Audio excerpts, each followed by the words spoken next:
Growing up in the wild is not an easy feat. While their first steps are submerged or across a busy street,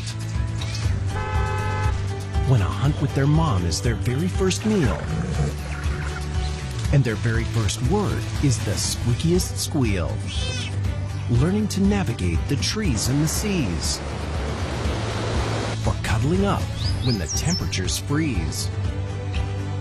From a newborn cub to the head of the pack,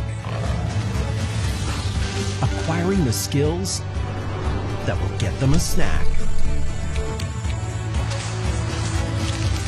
But with time, they'll grow up from that animal child with all the lessons they've learned as new kids in the wild on Love Nature.